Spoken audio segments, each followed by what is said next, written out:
Letter number 1. I am flattered that you would ask me for advice on such a delicate matter.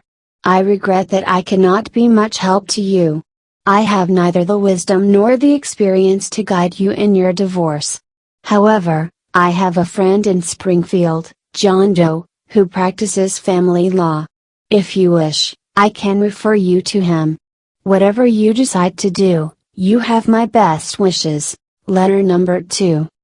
Although I am flattered that you have asked for my advice, I am sorry that I must decline your request. My experience in the area of commercial real estate has been limited, so I really don't feel qualified to answer your questions. However, John Doe, another agent in our office, has worked in this area for more than 10 years and has a thorough understanding of the issues involved. I would recommend that you contact him with your questions. Thank you for thinking of me. I wish you success in your new project. Letter number 3.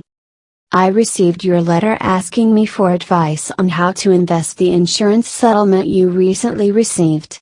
While I appreciate the confidence you have shown in me, I really feel it would be better if you asked someone with more objectivity. I value our friendship too much to become involved with advising you in financial matters. There are many qualified, reputable professionals who can advise you better than I could. I wish you the best in finding someone who can help you with this important matter. I look forward to seeing you at the club's annual holiday party next month. Letter number 4.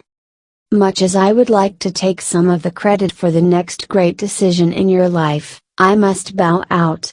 Advising you on your relationship with Jane Doe would put me into a conflict of interest that could come back and haunt me.